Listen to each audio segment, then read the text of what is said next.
وَلَقَدْ يَسَّرْنَا الْقُرْآنَ لِلذِّكْرِ فَهَلْ مِن মুদ্দাকির। দীর্ঘ এক মাস সিয়াম সাধনার পর এলো ঈদ উল ফিতর। ঈদ শুধু আনন্দ উৎসব আর ভোগ বিলাসের জন্য নয়, বরং বিভিন্ন ইবাদতের দ্বারা মহান আল্লাহর অনুগ্রহ, ক্ষমা ও সন্তুষ্টি লাভের মাধ্যম। ঈদ উল ফিতরে প্রত্যেক মুসলমানের জন্য আছে বেশ কিছু করণীয় ও বর্জনীয় বিষয়। এখানে কয়েকটি বিষয় নিয়ে আমরা আলোচনা করতে যাচ্ছি। ঈদের দিনে করণীয়। ঈদের দিনের প্রধান কাজ নির্ধারিত সুন্নত মোতাবেক নামাজের প্রস্তুতি গ্রহণ করা এবং মিষ্টি জাতীয় কিছু খেয়ে আগেভাগেই নামাজ আদায় করতে যাওয়া।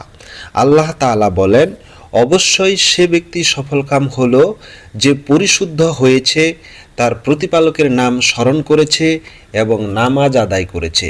সূরা আল আলা আয়াত 14-15। ঈদগাহে যাওয়ার সময় তাকবীরে তাশরিক অর্থাৎ আল্লাহু আকবার, লা ইলাহা ইল্লাল্লাহু ওয়াল্লাহু আকবার ওয়ালিল্লাহিল হামদ পাঠ করা সুন্নত। আব্দুল্লাহ ইবনে উমর রাদিয়াল্লাহু তাআলা আনহু থেকে বর্ণিত, রাসূল সাল্লাল্লাহু আলাইহি সাল্লাম ঈদুল ফিতরের দিন ঘর থেকে বের হয়ে ঈদগাহে পৌঁছা পর্যন্ত তাকবীর পাঠ করতেন। ঈদের শুভেচ্ছা বিনিময় করা। ঈদের আনন্দ ভাগাভাগি করার জন্য বন্ধুবান্ধবের সঙ্গে অনলাইন অফলাইনে ঈদ শুভেচ্ছা বিনিময় করা যায়। সাহাবাগণ ঈদের দিন সাক্ষাৎকালে একে অপরকে বলতেন, তাকাব্বালাল্লাহু মিন্না ওয়া মিনকুম। এর অর্থ, আল্লাহ তাআলা আমাদের ও আপনাদের ভালো কাজগুলো কবুল করুন। ঈদের দিনে বর্জনীয় কাজ। ঈদ মুসলিম জাতির গুরুত্বপূর্ণ উৎসব। এই উৎসব তাদের নিজস্ব সংস্কৃতিতে সম্পন্ন করা অবশ্যই বাঞ্ছনীয়।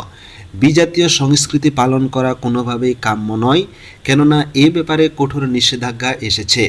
ইবনে উমর রাদিয়াল্লাহু তাআলা আনহু বলেন, রাসূল সাল্লাল্লাহু আলাইহি ওয়াসাল্লাম বলেছেন, যে ব্যক্তি কোনো কওমের অনুকরণ করবে সে তাদের দলভুক্ত হবে।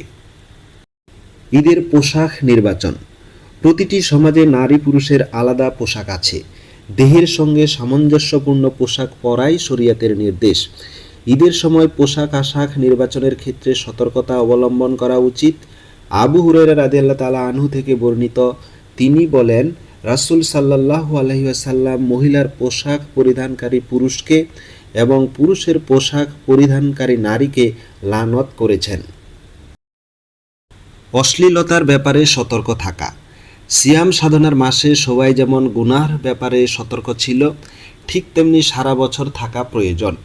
বিশেষ করে ঈদের দিনগুলোতে অশ্লীলতার ব্যাপারে সতর্ক থাকতে হয়, কেননা এগুলো হারাম হওয়া সত্ত্বেও ঈদ উপলক্ষে আরও বেশি এগুলো রিলিজ করা হয়। আল্লাহ তাআলা বলেন, এক শ্রেণীর লোক আছে যারা মানুষকে আল্লাহর পথ থেকে গোমরাহ করার উদ্দেশ্যে অবান্তর কথাবার্তা সংগ্রহ করে অন্ধভাবে এবং তাকে নিয়ে ঠাট্টা বিদ্রূপ করে। এদের জন্য রয়েছে অবমাননাকর শাস্তি। সূরা লুকমান আয়াত 6। ঈদের দিনের নিষিদ্ধ কাজ। ঈদের দিন মহান আল্লাহ তাআলা সবাইকে মেহমানদারি করেন। এদিন নিজে খাওয়া এবং অন্যকে খাওয়ানোর দিন, তাই এদিন রোজা রাখা সম্পূর্ণ নিষিদ্ধ।